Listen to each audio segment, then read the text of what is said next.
மீன் வறுத்தா இந்த மாரி வறுக்கணும்ப்பா அப்படின்னு எல்லாரும் சொல்ற அளவுக்கு இந்த மீன் வந்து அவ்வளோ டேஸ்ட்டா இருக்கும். நீங்க எந்த மீன் வாங்குனாலும் சரி, இந்த மீனோட புளிய சேர்த்து செய்யும்போது அவ்வளோ டேஸ்ட்டா இருக்கும்.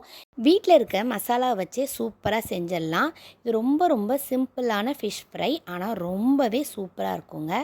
வாங்க எப்படி செய்யுதுன்னு பார்த்துரலாம். ஃபர்ஸ்ட்டு நீங்க எந்த மீன் வாங்குனாலும் மஞ்சத்தூள் போட்டு நல்லா க்ளீன் பண்ணிருங்க. நீங்க எந்த அளவுக்கு மீன் எடுக்கிறீங்களோ, அந்த அளவுக்கு புளி நம்ம எடுத்துக்கணும். புளியில சுடு தண்ணி கொஞ்ச நேரம் ஊத்தி வச்சீங்கன்னா, சூப்பரா புளிக்கரைசல் ரெடி ஆயிரும். நல்ல எலுமிச்சப்பழ அளவுக்கு புளிய நல்லா திக்கா கரைச்சு எடுத்துக்குங்க. இப்போ மீன்ல ஒவ்வொரு மசாலாவா நம்ம போட ஆரம்பிச்சிடலாம். ஃபர்ஸ்ட்டு மீனுக்கு தேவையான அளவு உப்பு சேர்த்துக்கலாம். அடுத்தது தனியாத்தூள் 1 1/2 ஸ்பூன் சேர்த்துருக்கேன்.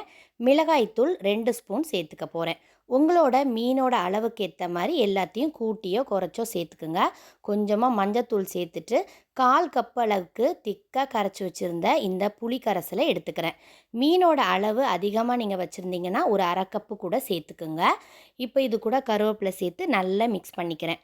எந்த அளவுக்கு மீன் எடுக்கிறீங்களோ அந்த அளவுக்கு மிளகாய்த்தூள், உப்பு, இந்த புளியோட கரைசல் எல்லாத்தையும் அதிகப்படுத்திக்கோங்க. இந்த அளவுக்கு எனக்கு இது சரியாக இருந்துச்சு. நல்லா நீங்கள் மிக்ஸ் பண்ணிவிட்டு இந்த புளி, உப்பு, காரம் எல்லாம் இந்த மீனோட கலந்து வர்றது மாதிரி நல்லா கலந்து விட்டுக்குங்க. இப்போ நல்லா கலந்து விட்டாச்சு. அந்த கருவேப்பிலையோட சேர்த்து பண்ணும்போது நல்லா வாசமாக இருக்கும். இதை மிக்ஸ் பண்ணால் மட்டும் போதாதுங்க. அதை நல்லா ஊற விடணும். நல்லா க்ளோஸ் பண்ணிவிட்டு ஒரு 2 மணி நேரம் அப்படியே விட்டுருங்க. நல்லா அந்த மீன்லலாம் அந்த புளிப்பு, காரம் சேர்ந்து அதை பொரித்து சாப்பிடும்போது அதோட சுவை இருக்குது பாருங்கள். அப்பப்போ அவ்வளோ நல்லாயிருக்கும். நல்லா 2 மணி நேரம் ஊறினதுக்கப்புறமா திரும்பவும் நீங்கள் எடுத்து எல்லாத்தையும் நல்லா ஒரு முறை மிக்ஸ் பண்ணி விடுங்க. அப்போ தான் அந்த மசாலா எல்லாம் உங்களுக்கு மீனோட ஒட்டி வேஸ்ட் ஆகாமல் இருக்கும். இப்போ நல்லா மிக்ஸ் பண்ணி விட்டாச்சு. இதை அப்படியே தவாவில் போட்டு பொரிச்சு எடுத்துடலாம். தவா நல்லா சூடானதும் தேங்காய் எண்ணெய் தான் ஊற்றிருக்கேன். தேங்காய் எண்ணெய் இல்லைன்னா நல்லெண்ணெய் யூஸ் பண்ணி மீன் பொரிச்சு பாருங்கள், அவ்வளோ நல்லாயிருக்கும். நான் இன்றைக்கி தேங்காய் எண்ணெய் தான் பொரிக்கிறேன். ரொம்ப ரொம்ப வாசமாக நல்லாயிருக்கும். இப்போ இதை நல்லா போட்டதுக்கப்புறமா கொஞ்சம் நேரம் கழித்து லோ ஃப்ளேமில் வச்சுருங்க. ஒரு சைடு நல்லா பொரிச்சதுக்கப்புறமா நம்ம திருப்பி விட்டுக்கலாம். இந்த மாதிரி நீங்கள் லோ ஃப்ளேமில் வச்சு பொரிச்சு எடுங்க. எண்ணெயும் கம்மியாக இருக்கும்.